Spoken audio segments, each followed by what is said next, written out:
This applies to you. This applies to your teachers. This applies to, I think, almost every aspect of yourself and everybody that you surround yourself with. Here's the question. Are you and them congruent with the principles in which you're trying to teach? Okay? Until right now, this very moment, contractors have always been on their own, not as tradespeople, but being alone and knowing how to take their business to the next level. They call us working class, they call us blue collar. They say that we don't have the smarts to become the business owner that we're meant to be. That is such bullshit. You have the ability. You're more than any of that. The question really is, where do you get the insights that you need specific to contracting to systemize your business so you can get your profits to pay for your freedom? I'm Andrew Houston. I'm going to show you how to make more profits, how to get more control, how to get more freedom in the simplest, quickest way possible without any of that bullshit. Welcome to the No Bullshit Podcast for Contractors. Listen up, level up, and if you learn something, like the video, subscribe to the channel, change your business, change your life.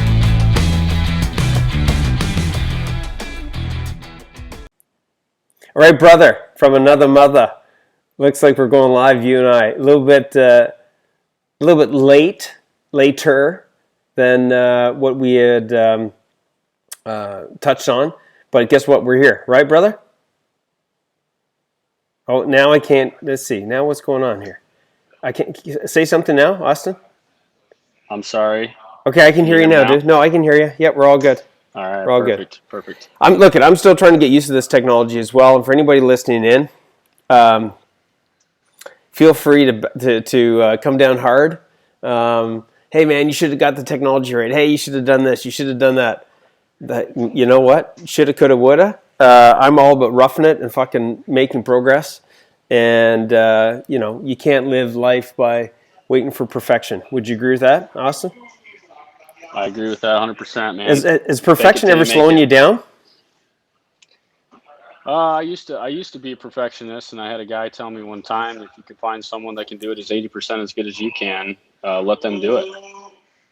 Focus on bigger things. Totally, dude. Totally. So let's crush this out. So we've got a specific agenda. I don't know exactly to what depth we're going to talk about.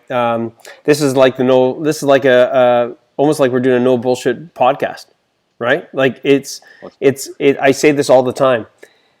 One of the greatest things that we can provide to everybody listening in is to eliminate the bullshit. What do I mean by that, Austin? Oh man, why not? Like the bullshit that prevents us from moving forward. Yeah, give everyone facts, man. Why not? Why beat around the bush? Do we bullshit ourselves sometimes? I think we bullshit ourselves for sure. Okay. Did you ever bullshit yourself like, man, I don't have the time for this coaching? I did. What other stories? And I'm not saying just to talk about the coaching, okay? But I'm just saying, what are some of the other things that, like, and again, we're gonna get deep into some form of structure here in a second. But like, what are some of the things that if you look back before you started with becoming a champion CEO or your pathway towards becoming a champion CEO, what were some of the things that you were doing back then that now you would call bullshit on? Oh man, I know one of the things that I'm very guilty of, Andrew, is just like having the idea that something will work, and I feel like no matter what, my effort level can outcompete or outdo whatever I think is the obstacle. And the fact of the matter is that's not the case. I think I had my own limiting beliefs on what I was capable of, or I thought I could be capable of. Yeah. And I would go out and actually do those things. And, for instance, like, we added like a scope of work that we were going to do. We were going to build like shed homes, and the idea was great. I was like, oh, we'll make it work. There's a market for this. And I mean, we put thousands of dollars into it, and it never worked out. We never ever did one. And it's just like those things where I was bullshitting myself on the ability for us to make it work. I think we maybe could have built one, but it wasn't a long-term thing. Mm-hmm. And it was getting away from our niche. you know, and our niches are in the riches, or riches are in the niches. And I was getting away from that because I thought I saw something that looked cool, but in reality, it didn't fit with what we were already trying to accomplish. Does that make Dude, sense? yeah, dude, totally makes sense. Like for everybody listening in, I think one of the greatest things, and when I use some of these terms, Austin, feel free to catch me if I'm using terms like, I said champion CEO. Like some people might be like, what the fuck? What is the champion CEO, right? So let me just make sure I'm clear on a couple of things. When we're talking about being a champion CEO, we're talking about being a champion CEO, and a lot of yous would think about it just being about your business. Would you agree, Austin?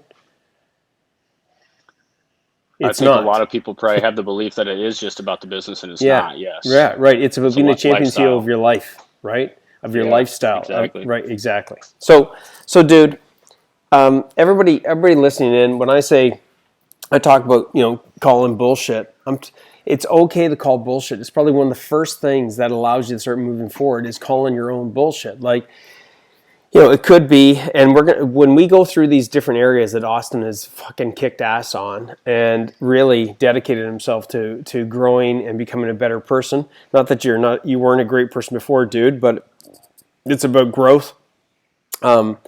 First of all, personally, when we look at some of these things, I want you guys, I'm going to pause for a minute each step here, and I want you to call your bullshit. Like, this is a great opportunity for you to type in the word, bullshit, that I used to think this. Bullshit that, I've been, undervaluing myself, bullshit, and again, so that today we're going to use the word bullshit, okay? And I want you guys to describe it as best as you can. And you know what? The more I think you put it out there, the more that you're going to have the ability to change that bullshit into a better reality or a better outcome or a better circumstance, okay? So when we talk about bullshit, there's mental bullshit, okay? There's there's bullshit around using the environment, using certain situations as bullshit, right? There's bullshit around how we let others, bullshit us into being driven, as an example, by their calendars versus our calendars. And anyways, there's all these different types. So as I go through this with Austin, we're going to call bullshit. Okay, sound like a plan, Austin? Yeah, I would say one of the things, just quick note on that, Andrew, is your circumstance, like letting your circumstances define you. I think that's bullshit. Why do you say that, dude? What makes you say that? Well, it kind of goes back to where we were at when we started. Just like I remember being in a position where my circumstance was me having to go into some personal debt to keep the company afloat. And at that time, I actually was looking for like full-time employment, like thinking like I might have to shut this business down. And Trevor and I both called bullshit at that time. We're like, hey, we're going to make this work.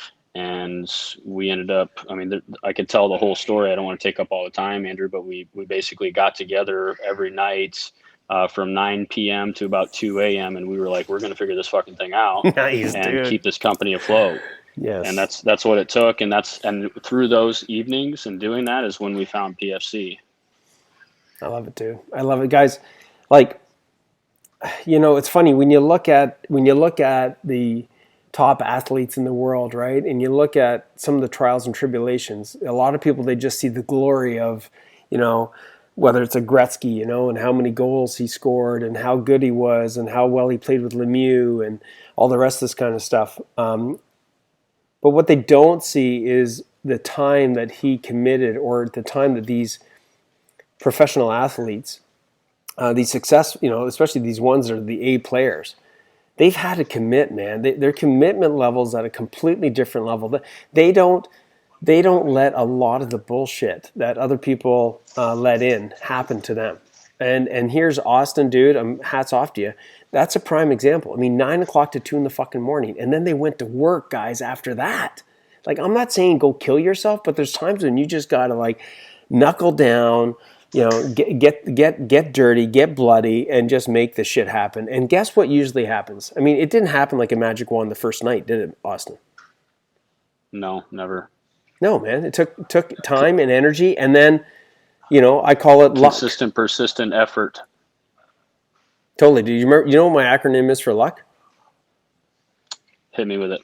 Labor under correct knowledge.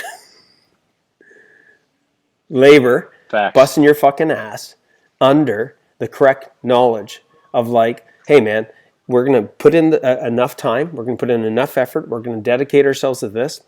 Okay, when you put enough labor under it with the correct knowledge, boom, you came across profit for contractors. You started using some of these strategies, which by the way, guys, you're like, hey, you guys dragging this out. No, we're going to get into the tactics, the tips, the under the hood shit that you can use today. But because he was able to get the right knowledge with the right labor and intensity of like getting shit done, dude, you created your own luck. Does that make sense? Absolutely. Fucking right, man. Labor under correct knowledge. Okay, so here we go. Here's some of the things, guys, we said that we would go through and get you to discover, okay, in today's training. And again, this is a fucking no bullshit podcast today. Okay, we're going live. How many people go live with podcasts? They don't. But guess what? I call bullshit. So many people are like, "Hey, Andrew, that's different. And Facebook Live is this and this." And I'm like, bullshit, man. It's whatever the fuck, whatever it is we want to make it, man. All right. So this is a live podcast. It's no bullshit podcast. Here we go. So you created a bunch of systems. Okay. So you had this situation where you had this cycle of feast or famine. So share with the team what this cycle of this feast and famine was for you. Like fucking too much work, no work, and then let's just touch on what was the systems that you put into place. Again, let's make sure we don't go too crazy deep because we got a lot of other gold nuggets. But tell everybody about where you were at when it was like feast and famine, and then where it's at now. And then we'll get into what allowed that to happen.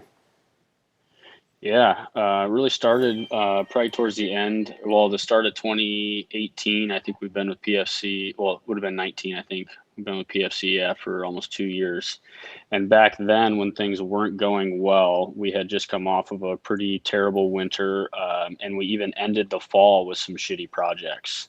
At that point, we had a small staff. I think we maybe had 8 employees at the time. The employees we had weren't necessarily longevity type employees. I mean, we were still a young company, but nobody was really kind of like, oh, he's going to be an A player for forever.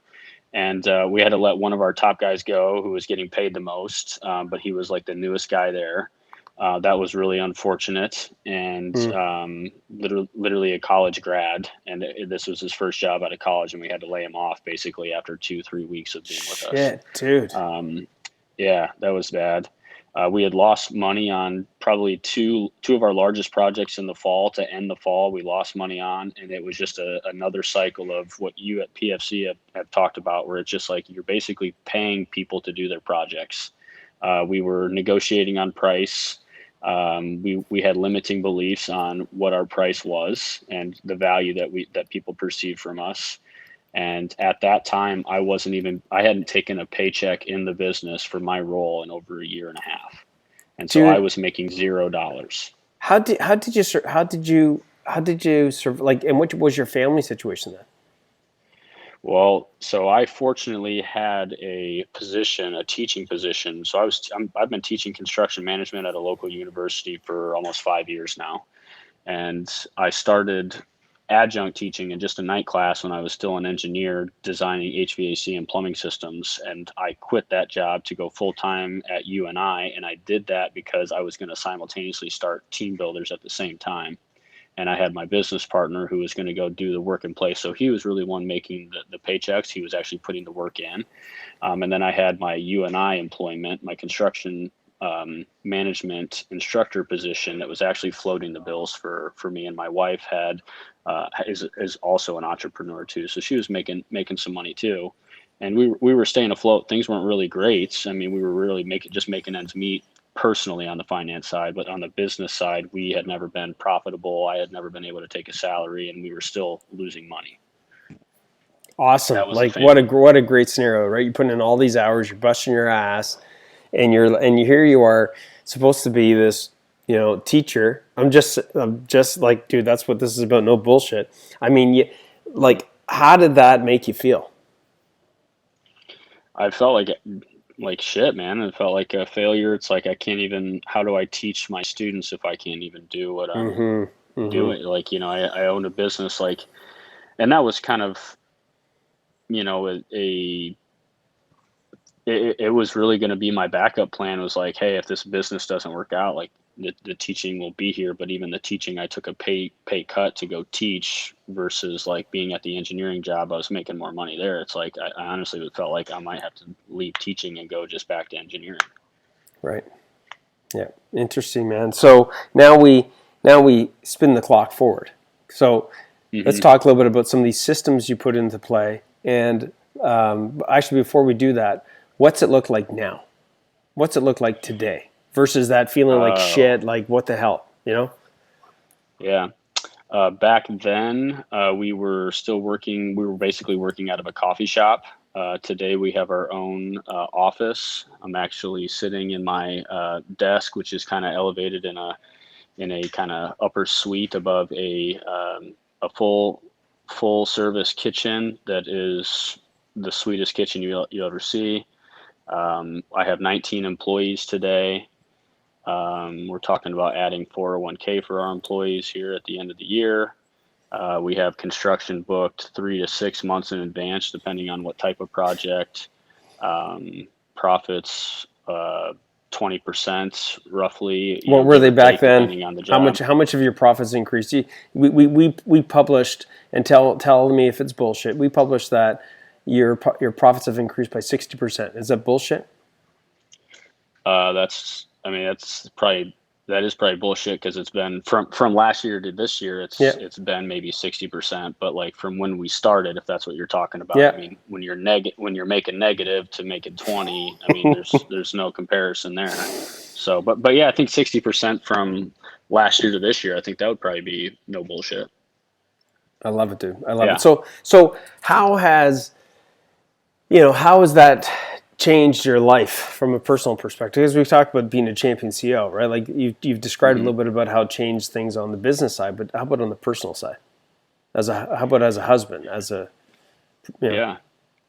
I think when you're at that low point, your personal cup is empty. You're giving everything to business, and it's kind of that inside out life, or sorry, that outside in life where you're pursuing like external things like winning at business, and I wasn't able to bring home my best. And so yeah, Mm, the home life wasn't really the greatest. Not that it was ever like super bad, but it was just like I was giving all my energy to trying to figure things out. And so and then yeah, being, going away from 9 p.m. to 2 a.m., on the daily was also difficult.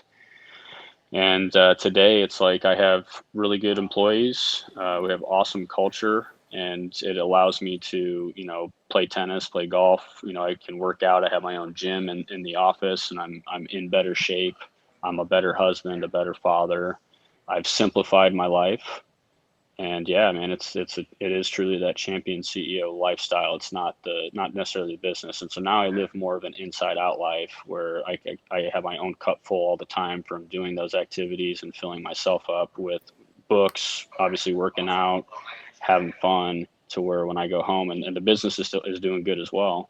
And when I go home, my cup's full and I can overflow into my family. dude, beauty, absolute beauty. So when we look at the systems, so let's connect the dots. Let's put the glue to the magic, right? So to say, what were some of the systems that you had to put into place? And let's talk about like I remember having a call with you a while ago, and again, I'm not heavily involved in coaching you, correct? Is that true? Like, how much coaching have I actually Very given true. you? How much? I think I think we've maybe had 3 calls. Yep, totally. Now, there's all the training, there's all that, right? Which is, have you watched any Hmm. videos? I've watched plenty of Yeah, I videos. know you have, dude. Right? Why am I bringing that up? Well, the value isn't necessarily the one-on-one. It's the system that you've created. Here's what I want to say to everybody. If you want to get help from somebody, and I'm not making this like some pitch. I just want to be straight up with you. You know, you want to really look at the people that are your teachers and ask yourself this question. This applies to you, This applies to your teachers. This applies to, I think, almost every aspect of yourself and everybody that you surround yourself with. Here's the question. Are you and them congruent with the principles in which you're trying to teach? Okay? And look, I'm going to get a lot of haters on here probably saying this, but I'm going to use one really good example, which drives me fucking crazy. I watch these kids, young kids, go down the street, and I don't know if this is you, Austin. If it is, dude, this is my opinion, so whatever. They go down the street. These kids got helmets on. And who do I see behind them? I see the father on his bicycle. No fucking helmet. I saw a guy wipe out in front of my place 2 days ago. And the guy fucking wiped out. Thank God he landed on the grass. He gets up. He goes like, he's wiping the grass off his fucking head, dude. Gets up. Gets back on his bike and starts riding it. Okay?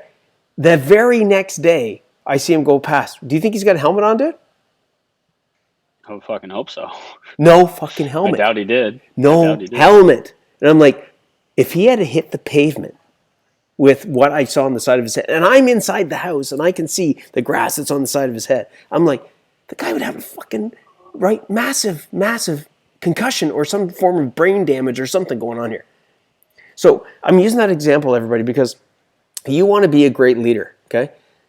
You've got to be congruent. If you want your team to learn things, Austin, is your team a culture of learning? Absolutely. Then you is fucking sure as hell better be congruent with being a learner yourself. Everybody listening in, congruency is super key. If you're going to go get a teacher that's going to help you scale your business, and that guy is the only guy in his fucking business, and you're like, yeah, but I get the owner to fucking coach me. And then I'm sitting back going, really? But isn't he supposed to be scaling his business? Like, does that business run without him? What do you mean? Well, if this teacher got hit by a car and he's supposed to be teaching you how to get your business to run without you, and he can't run his own business without himself, is there something that's not congruent here, dude? So you notice I'm bringing it back to how Profit Contractors is structured, but I want to make sure you guys understand I'm bringing it back to everybody here. Like, Austin has had success here because he's put the systems in place, because he's put in the time to not just make sure that he's following the systems, but he's been put in the congruency of learning the systems, of identifying what the problems are. He's gotten his hands dirty. So let's talk about some of these systems that you've been congruent with in getting this business to be more and more scalable without you. What are some of these systems that allowed you to get off that roller coaster, dude? I think first and foremost was just the getting over our pricing and having limiting beliefs about it. And I remember a call with you, a call with Liam, probably even various trainings about just like how increasing your price like affects more than just, like increasing a percent here, a percent there actually increases the bottom line, by double or whatever the factor is, right? So when you're increasing your price and how that affects your profit, your bottom line, and then we're talking about your margins too, and just knowing the numbers, like that facet to me was probably the most important for like a turnaround, because I didn't know our numbers. We were shooting from the hip on estimates, and we didn't really have, a pulse on what we could charge and what our profit margins were. And I think that was one of the first things that we figured out.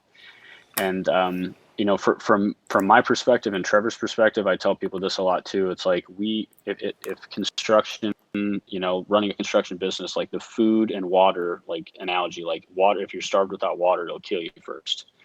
And the food is something that you can actually, maybe survive on for a little bit, but water would kill you first. And the food in our industry is the construction knowledge. Yep. Water is the financial, the cash flow knowledge.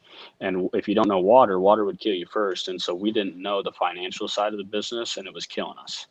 We had a ton of construction knowledge. We had plenty of food, but with no water, we were dying. And so knowing the numbers, being able to increase the profits or increase just what we were charging really helped us turn that around. Another key thing for us was like when we when we lost on a project, and like how many projects you had to do to make that up, was exponential. It wasn't like, hey, I lost, 10% here. Well, now I got to charge 11% on the next 10 projects just to make that up, right? Do you want me to use an example? Go ahead. Yeah, please. Okay. So everybody listening in, just be clear, and you might have heard me say this a fucking dozen times, 100 times. I really don't care, because it's got to stick. Is this? And I was going to pull up the cheat sheet, but that's okay. So for those of you that would like to get the cheat sheet, just type in cheat sheet. And what it does is that it's like a calculator for you, and it's probably in the contractor tips group for those that wanted to join the free tips group. For the champion CEOs, there's specific training on this, on the effects of increase and decrease in your pricing. But let's just use some simple math. Okay. So, dude, I brought my little calculator out, and the goddamn battery's dead in it. But that's okay, man. I don't need the calculator. Here we go. Super simple. Okay. I got one right here. You know what? Okay, perfect. Okay, here we go. So imagine we've got this company, and their net profit is 10%. I use the same numbers all the time, guys, so that it sticks. Okay. I want everybody listening in to I'm going to get this super detailed on this so that it really resonates. So number one, your net profit is your bottom line profitability after all of your expenses. So if you can't tell me what your net profit percentage is, then Houston, which is my last name, we've got a fucking problem. Right, Austin? How important is it knowing your bottom line net profit? Very important. I'll just add a note there is when we started, we had an accountant that was like more of like a quarterly accountant, where it was just kind of sprinkling in, we'd give her receipts every 3 months, and it was terrible. Not that she was bad, it was just like the process was bad. And now we're on a weekly cadence, and so we have those numbers on a weekly basis, which is very important to make informed decisions. Dude, you played sports, right? Yeah. What? Give me a sport. Hockey. Give me another sport. Golf. Okay, Tennis. guys, everybody listening, what fucking sport do you play? Where if you want to play at even at a semi-competitive level, that you don't know the goddamn. I'm not even talking about the coach. Okay, I'm not talking about the GM. I'm not talking about the owner. I'm talking about you as a player don't know the scoreboard.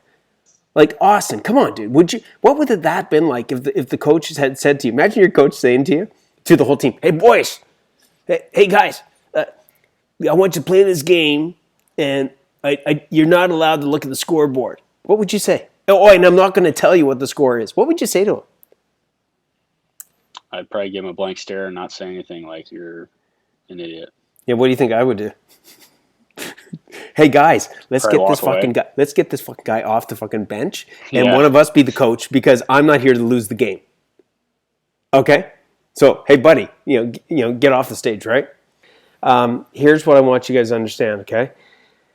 So imagine your net profit is 10%, okay? If you don't know your net profit percentage is, first of all, it's your bottom line percentage of how much money you make as a percentage against your total sales and total expenses, okay? So if you made $1 million in sales and your net profit was 10%, your bottom line profitability, net profitability would be $100,000, okay? So 10% of $1 million. So hopefully everybody's following me on this.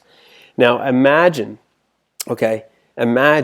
that that is the case in this example. So yours is probably going to be single digit. A lot of contractors are single digits. Okay, and here's I talked about net profit. Bottom line is 10%. Example was $1 million contracting company. That means their net profit would be $100,000. That means after they've paid themselves, paid all their expenses, yada yada yada.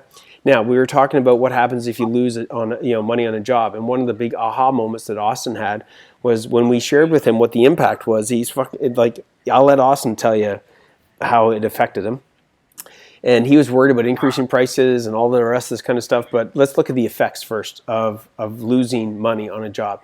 Say he lost. So Austin, that was the example. $1 million contracting company, bottom line 10% net profit. Throw your calculator away because I know you're going to be able to get this, dude.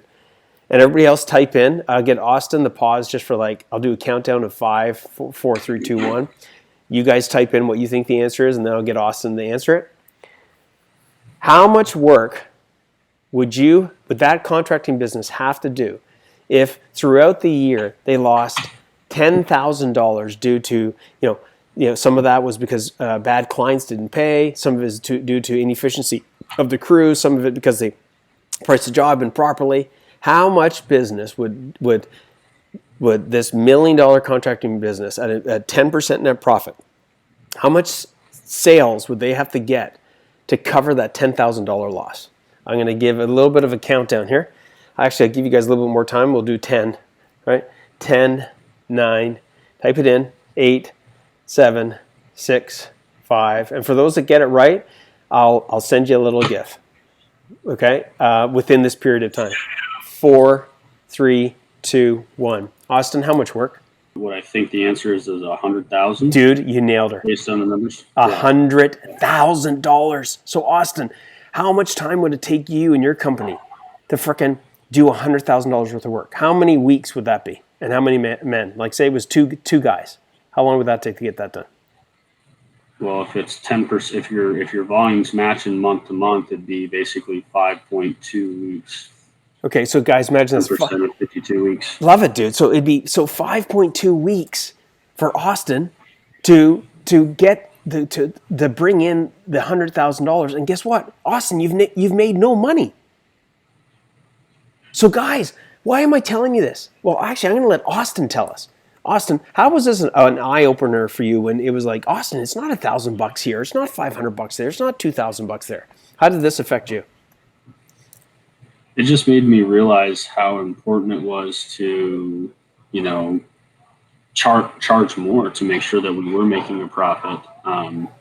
If you lose, if our goal is 10% and our goal is not 10% anymore, it's above that, right? It's 20%. But if we're losing, even 1% on a 10% job, it just kind of, it throws all the other projects into kind of this urgency mode to do better. Right. And it's like you're always fighting an uphill battle. Because here's the thing. Here's the catch to it. Here is the catch to it. He would have the only way that Austin would be able to pay the $100,000, okay, or be able to use $100,000 to pay that $10,000 loss, is only if he was 10% profitable net on that work. So that mean nothing. Right. That mean everything would have to go just fucking perfect for that contracting business. And we all know that's not the case. So Austin, you put systems in place, okay? It wasn't just increasing pricing. You put systems in place to make sure that you're quoting fucking properly, that you had checklists in place. True? Correct. Because if you quote improperly, does that make you lose money on a fucking job? If we quote it properly? Improperly. Improperly, improperly quoting will definitely make you lose money. Yeah, totally, dude, right? If you don't have the right systems in place to run the jobs, to pre-start them, to finish them, does that have an impact on losing profits? Absolutely. And dude, is there not thousands of different steps and things that have to be considered in doing a project?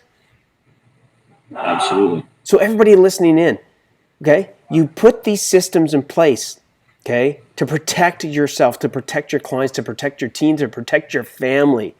And this is the mindset we got to have, because it's those little tiny things, guys, that are going to fucking kill you. It's those little tiny things that when you sit down to your accountant, who's a joke, no offense, guys, if your accountant only sits down with you once a year, there's one of two reasons. Your accountant's a joke, and you're a joke for letting him only sit down with you for fucking once a year. Austin? Facts, baby. What do I mean by that? That it's your responsibility as well. Yeah, I mean it's a push type of relationship. You need to, if you know you need that information to make adequate decisions for your business, you need to be pushing for that. You can't expect your accountant to come to you and say, "Hey, it's tax time. Let's find the meet." It should be, I want to meet on a weekly basis. What's that going to take? And finding a company that's going to do that for you. I think one of our, realizations early on too was like, we need to outsource accounting, because I don't know the best way to do that. I'm not the best with QuickBooks. I don't know, I'm not an accountant major. Let's leave that up to the professional. And similar to other, facets of the business, it's like if somebody else could do it 80% as good as I could, or even, in the case of accounting, it was 100% better than I could, because I didn't know how at all. you should definitely let somebody else do it. Find a service that works for you and go and make it happen. Dude, this brings me to the next point, right? What to do if you feel like no one can do the job better than you, okay? First of all, let's just put two different pieces to this based upon the one piece that Austin has talked about. First of all, you are not the best one to do all the jobs, okay? And we're going to also talk about it in a second when you are the best and how to let go of that. But let's start off with the ones that you're not best at. You are not a certified accountant. You're not a fucking bookkeeper, okay? You're not a lot of these things, okay? And you're not a lawyer. You're not. Stop trying to be. And it drives me crazy. And I know that couples have the right intentions, okay? And again, I'm probably going to get a lot of bashing on this, but I'm just going to tell you, you're not doing any. You're doing a disservice to yourself, to your family. If you're pulling in your spouse or your partner, in a lot of cases, a lot of wives come in, or a lot of partners come in, and they do the bookkeeping to help out the contractor, to help out their husband and what have you. I get the idea. I get that where the heart is at. I get where the head and the heart is at. But the reality is that you're not certified to do this. Okay, it's no different than somebody trying to be an electrician wiring up a freaking commercial building, and they've never gone to trade school. They don't have any experience. They're literally putting people's lives in danger. Literally, okay?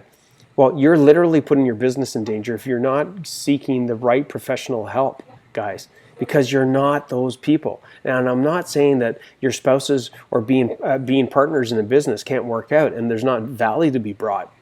But don't be putting it on the shoulders of somebody that's not a professional and you expecting to get a professional result. Austin, what do you have to say to that? It just goes back to that everything that I've said before, man. I think you don't try to do something that is going to pull away from your family time, pull away from your time that could be better spent elsewhere. If your rates, like, from the neck down, you're worth a certain value, like from like what your body can do and produce. But from the neck up, what is your value? And if your value is $100, $200 an hour, you should be doing the $100, $200 an hour work, which is kind of that big decision maker. And if you're lowering yourself to a task that's only paying $15, $20 an hour, you're losing out on a lot of value. Huge, dude, huge. So how do you go about, what do you do if you feel like no one can do the job better than you? How have you addressed that? This is totally in conjunction with this topic. Well, if it's a part of like your main duty as the company, like, hey, I feel like I'm the only one that can do, let's say, make kind of those steering the ship kind of decisions. I'm going to be the one to do that. Those are things that I need to know, like and trust that I have the capacity to do those things.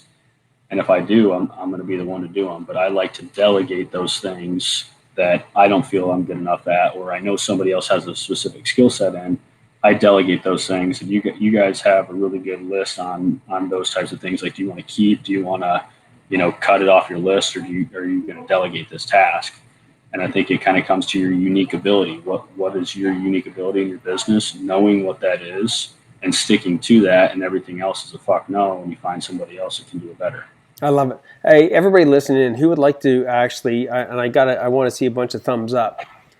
Who would like to actually go through an exercise in the next 2 minutes to, based upon what Austin experienced? If I get a few thumbs up, I'll do it. If not, then I'll just move on to the next one. So am I going to get a few thumbs up? I guess that's the question. I'll give you guys like 5 seconds. 5, 4, 3, 2, 1. I see the thumbs going up. That's cool. Love it. So everybody, I want you to write down on a piece of paper. I don't care. You give a shit if it's a sticky note. I don't care if it's typing in your phone. 3 things. Okay, here we go. Number 1, stop. I want you to write down the word stop. Number 2, keep. I want you to write down that word. Number 3, okay, is start. Stop, keep, start. Okay? In that order. The first thing that you got to look at when you're looking at delegating, or I call it eliminating. Again, I'll give you a little extra bonus. I call it my acronym of DESK.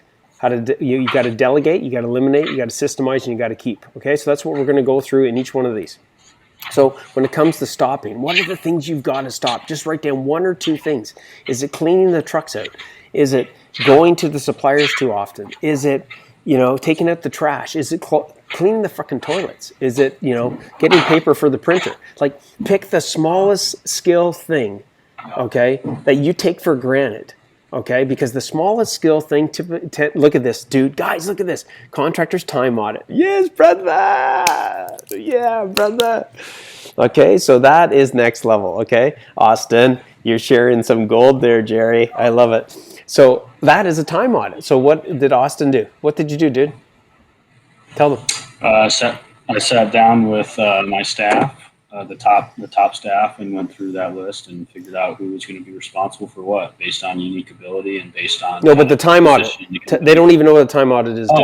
That's the time. Yeah, I mean, really, it's just kind of verifying your time. You kind of go through the week and you basically track in 5 to 10 or even 15-minute increments, depending on how much you do or how often your tasks change. For me, it's honestly probably 5-10 minutes my task could change.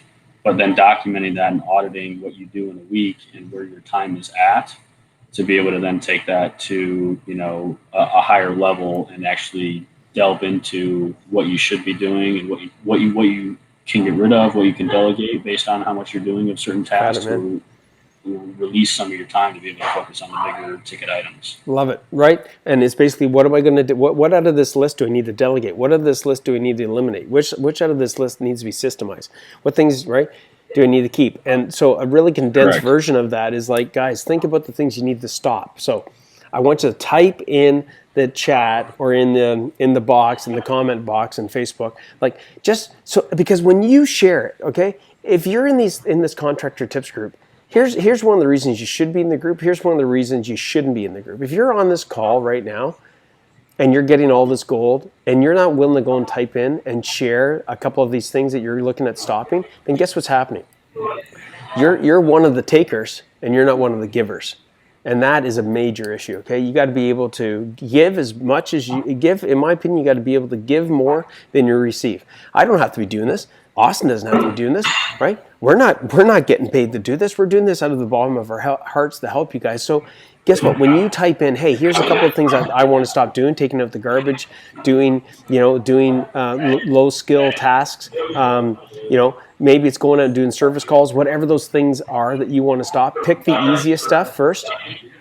Type it in the box so that other people don't feel alone and that they're benefiting from what you're putting in as well. So next one, right, was what? Keep.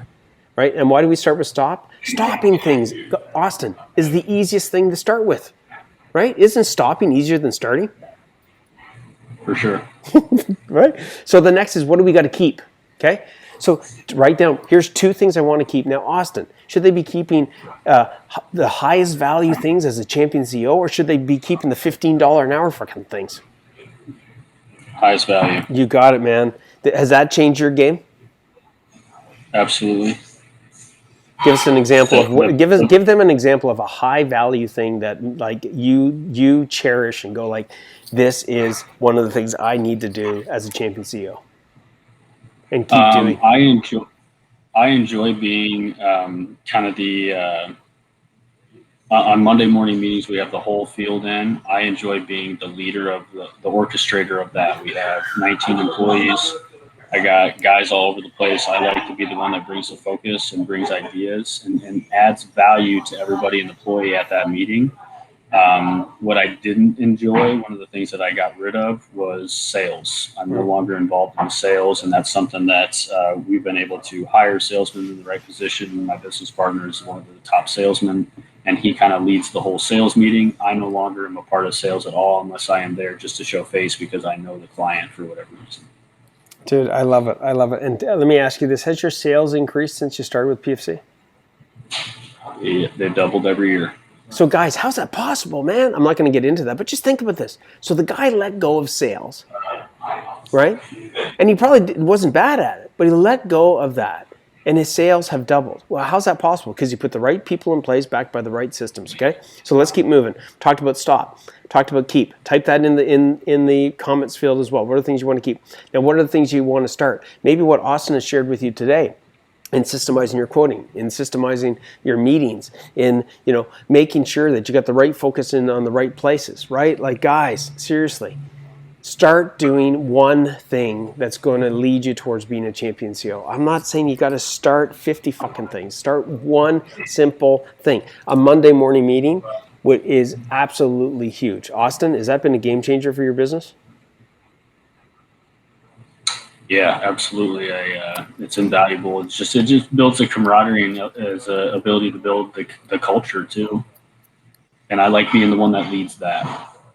Love it. So again, guys, if you type in Monday morning meeting and you want to get some more information on the Monday morning meeting, well, then type in Monday morning meeting. Maybe we'll get you the fucking Monday morning meeting template. I don't know. Sounds like a plan to me. Okay. Okay. Next thing. Well, let's cover off a couple other things. I know we started a little bit late, so that's why we're going a little bit later. Okay. So give value where value is due. So how you use one often overlooked organic traffic source to explode your business. Let it rip, baby. As far from like a marketing perspective. Yeah. Yep. Organic traffic source. I mean, we get a lot of call-ins from people just seeing our trucks and our yard signs. Dude. I don't know if that's necessarily organic. Yes, it is. Okay. Yeah, well, how much do you pay to put the sign on the lawn in the next house and the next house? So we just actually, this is about a month ago, we there's an app on, I can't remember what the app name is, but it's a yard sign tracker, and my marketing team now houses that information, so we never miss a yard sign. And it gives us a map of where all our yard signs are at. And so my field team is no longer responsible for grabbing the right sign, grabbing the right insert, because we have inserts that label what type of project we're working on at that specific house. And so it's all kind of systematized now as well with the app and my marketing team handling it. Okay, dude, can you do me a favor and put that into the Champion CEO group? Yeah. That app? Bothell, is O'Neill down there? What's that app for the yard signs? What's the app for the yard signs? Yeah, and he's grabbing it. Okay. It's okay. Grab it later, dude. Put it in the Champion CEO group. Okay. Sign track app. Sorry. Beautiful. Love it. Okay. Next one. 5x5 marketing strategy to dominate any local area. I think that's part of that is the signs. Correct? Mm-hmm. Okay. Absolutely. So, guys, you might be thinking, like, what? The guy put his like Austin. If somebody on this listening in typed in, Austin, are you telling me you seriously put a system in for lawn signs? What would you say to them? I said, hell yeah, because I had enough conversations about it to the point where it was like, this problem needs to be obliterated forever. How do we fix this? There's got to be an app out there for it. All we did was Google it. We found an app and it worked.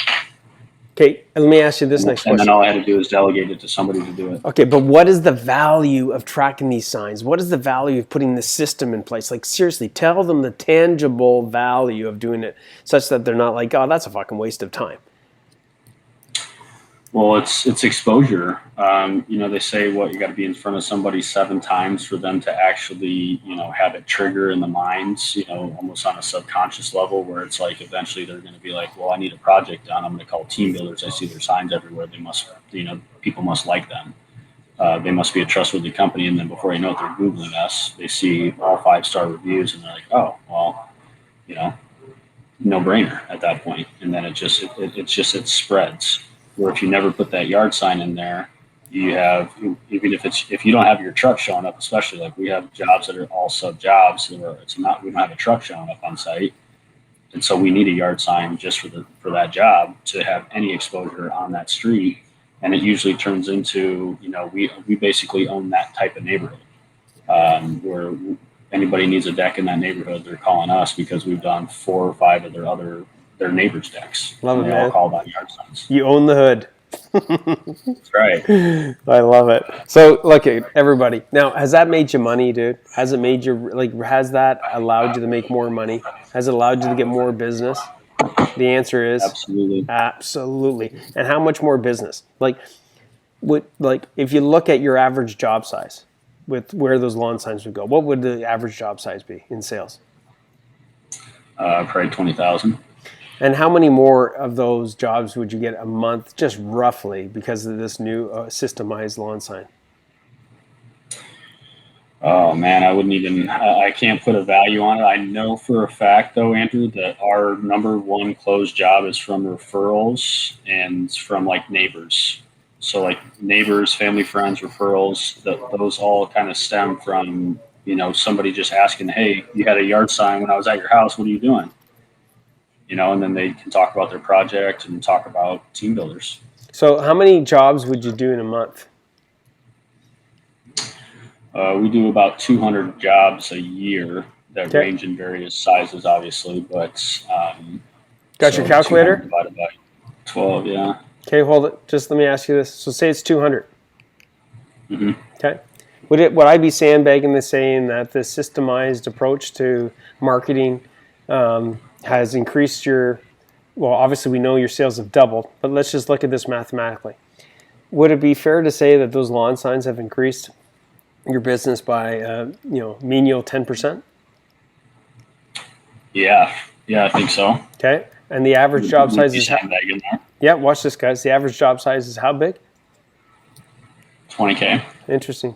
So 10% of 200 is what?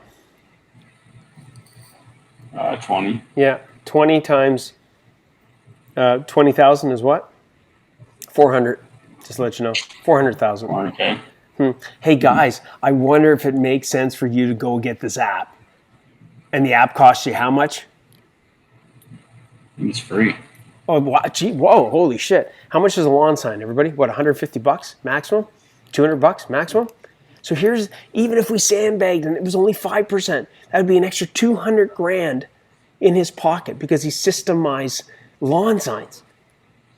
Like, guys, Our lawn signs are sick too. They're not like the flimsy ones that you just leave in the yard and the homeowner. Dude, I love it. And again, this isn't for the contractor tips group. Sorry, guys, this wasn't about to ask you to do, but please put pictures of the lawn signs into the Champion CO group, okay?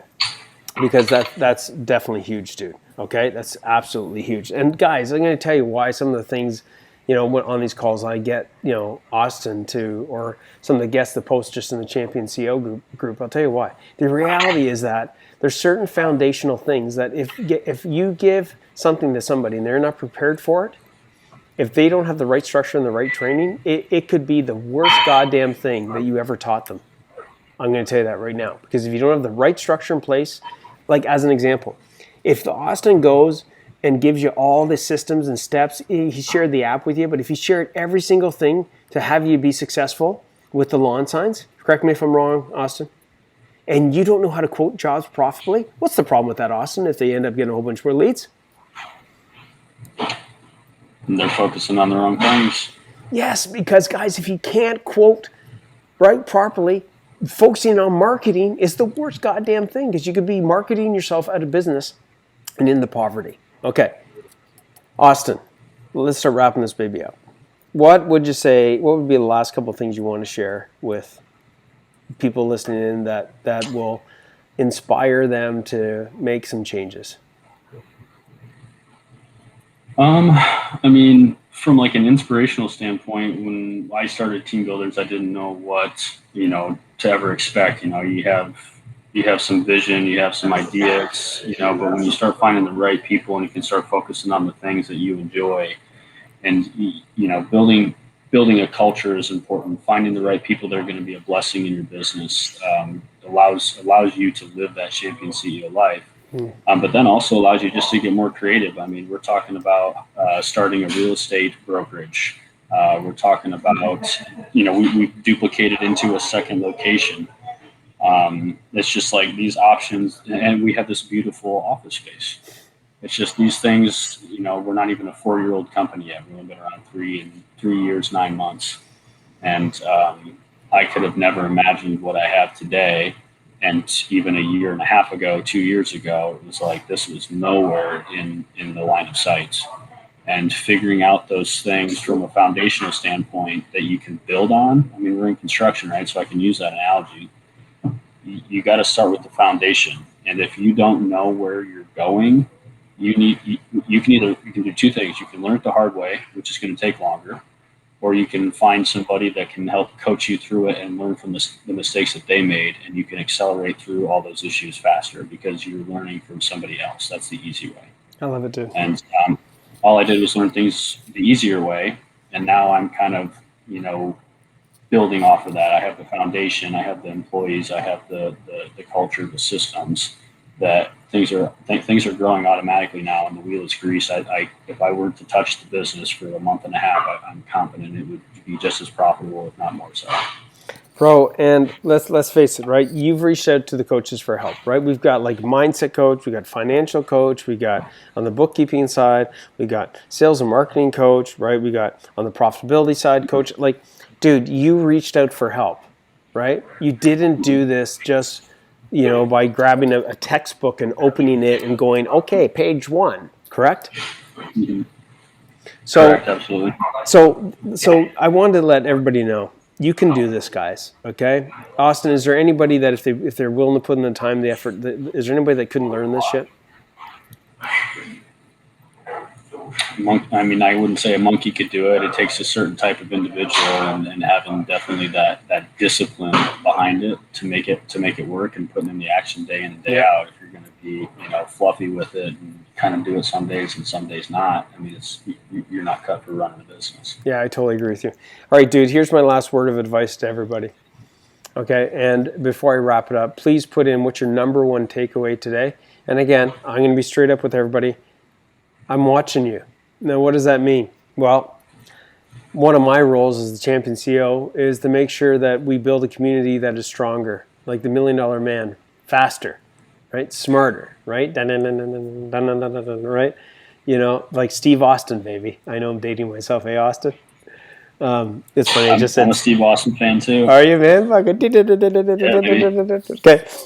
But look my game is to up the game. That's my game, right? That's my role. And I'm watching people in this group. And over the next little while, we're going to be doing a little bit of filtering. Now, why am I telling you that? I'm telling you that because for those of you that are willing to step it up, then you're going to be able to step up your game in a group that's going to be stepped up. For those of you that are on these kind of calls and all they do is take and take and take and take, and they don't participate, they don't raise their thumbs, they don't comment, they don't share, well, guess what? You're at the wrong place, okay? We've got almost 10,000 members in this group, and we've got massive momentum. And the reality is that we need people in this group that are willing to, that have the right mindset of willing to give like an Austin, okay? Give as much, if not more, than what they take. And that's part of the culture of Profit for Contractors, and that's part of the culture of a champion CEO, both in business and in life. And so I got my eyes watching, because that's where my focus needs to be as I've moved up my own value at Profit for Contractors. And hopefully you stick with us, and hopefully you give as much as you take. And I will see you guys on the flip side. Take action, do something with this. Leverage the group, look at the other comments people have put in as far as what they got out of today, and I'll see you guys on the flip side. Austin, my man, my brother, I'll see you later. Thanks, man. See you, Andrew. Thanks, man. Over and out, man. Ciao. Hey, Rockstar, I hope that you enjoyed that one. If you did like this podcast, leave a review, leave a comment. This will help us a lot to keep you bringing the gold, keep allowing you to delegate, dominate, and deliver so you can take your contracting business to the next level. Now, make sure you subscribe, get the latest teachings and insights, and we will see you back here for another No Bullshit podcast. No, seriously, no bullshit.